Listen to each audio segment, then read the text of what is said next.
سنتیں چھوڑ سکتے ہیں۔ میری اپنی دکان ہے جس میں میں 2 سے 3 مہینے اکیلا رہتا ہوں، مغرب تک ہماری دکان کھلی ہوتی ہے، تو کیا میں 4 نمازوں کی سنتوں کو چھوڑ کر صرف فرض پڑھ سکتا ہوں؟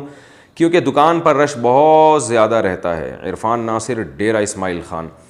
دیکھیں، کبھی کسی عذر سے سنت مؤکدہ چھوڑ دینے کی تو گنجائش ہے، لیکن مستقل معمول بنا لینا سنت مؤکدہ کے چھوڑنے کا، یہ بالکل ٹھیک نہیں ہے، اور آپ کو اس کی اجازت نہیں ہے کہ آپ سنت مؤکدہ ہمیشہ کے لیے چھوڑ دیں۔ تو آپ مختصر کر لیں اس کو، دکان میں ہی پڑھ لیا کریں سنتیں، نوافل چھوڑ دیں آپ، لیکن سنت مؤکدہ جو فجر سے پہلے کی 2 سنتیں، ظہر سے پہلے کی 4، ظہر کے بعد کی 2 اور مغرب کے بعد کی 2، یہ مختصر سی ہیں، اتنی زیادہ نہیں ہیں، اور عشاء کے بعد کی 2 سنتیں، یہ آپ پڑھیں لازمی۔ تراویح پڑھانے کے لیے کم سے کم کتنی عمر ضروری ہے؟ قاری محمد عادل صاحب، انڈیا سے۔ تراویح میں کم سے کم کتنی عمر کا بچہ قرآن شریف پڑھا سکتا ہے؟ دیکھیں، بچہ جب تک بچہ نہیں پڑھا سکتا، بالغ ہونا ضروری ہے امامت کے لیے۔ ہاں، نابالغ بچہ نابالغ بچوں کو پڑھا سکتا ہے، لیکن جو بالغ لڑکوں کو پڑھانے کے لیے ضروری ہے کہ امام بالغ ہو، نابالغ بچہ تراویح نہیں پڑھا سکتا۔ کیا پیر سے کوئی تحریر لکھ سکتے ہیں؟ کیا پیر سے کوئی تحریر لکھ سکتے ہیں؟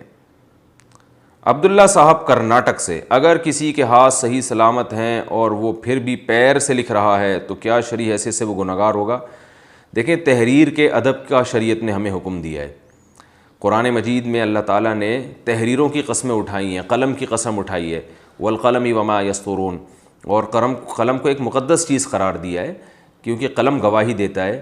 تو اور آسمانی کتابیں تحریری شکل میں نازل ہوئی ہیں، بعض آسمانی کتابیں، اور جو نازل نہیں ہوئیں ان کو اللہ نے تحریری شکل میں محفوظ کیا۔ تحریر ایک مقدس چیز ہے جس سے علم محفوظ ہوتا ہے، لہذا اس کو پاؤں سے قلم کو لکھنا جبکہ آپ کے ہاتھ پاؤں بھی سلامت ہوں، یہ بہرحال بے ادبی ہے، گناہ کا ذریعہ اور سبب ہے، اس سے اجتناب کرنا لازم ہے۔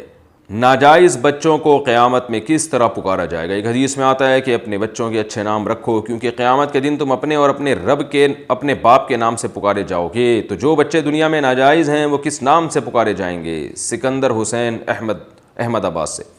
ناجائز بچے اپنی ماں کے نام سے پکارے جائیں گے، اور یہ جو مشہور ہے کہ قیامت کے دن ہر ایک کو ماں کے نام سے پکارا جائے گا، یہ بھی غلط ہے۔ قیامت کے دن باپ ہی کے نام سے پکارا جائے گا۔ ہاں، جو ناجائز بچے ہیں ان کو ماں کے نام سے پکارا جائے گا۔